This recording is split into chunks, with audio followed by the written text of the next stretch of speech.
এই যে এই যে আমি এই রাস্তা দিয়ে আমি বাড়ি ফিরছিলাম। আজকে আমার চোখের সামনে কী দৃশ্য, কী দৃশ্য, কী দৃশ্য, কী দৃশ্য দেখতে পেলাম! হে ভগবান, হে ভগবান, এই রাস্তা দিয়ে আমি বাড়ি ফিরছিলাম, কি ঘটছে আমার চোখের সামনে? এসব কি হচ্ছে? দেখতে পাচ্ছ, দেখতে পাচ্ছ দুজন, একজন লাল লাল লাল শাড়ি পরে আছে, একজন সাদা শাড়ি পরে আছে।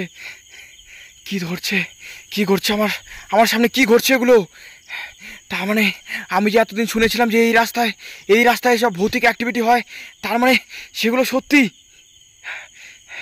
সেগুলো সব সত্যি। হে ভগবান, কি ভৌতিক দৃশ্য!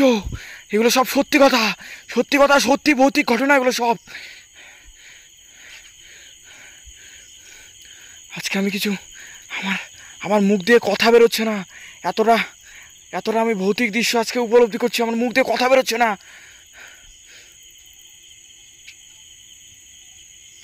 এই পিছিয়ে আসছে ওরা, পিছিয়ে আসছে। এই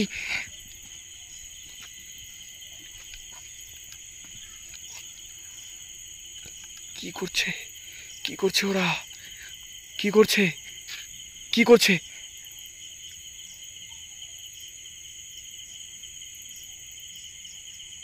একবার পিছিয়ে আসছে, একবার এগিয়ে যাচ্ছে, কি করছে, কি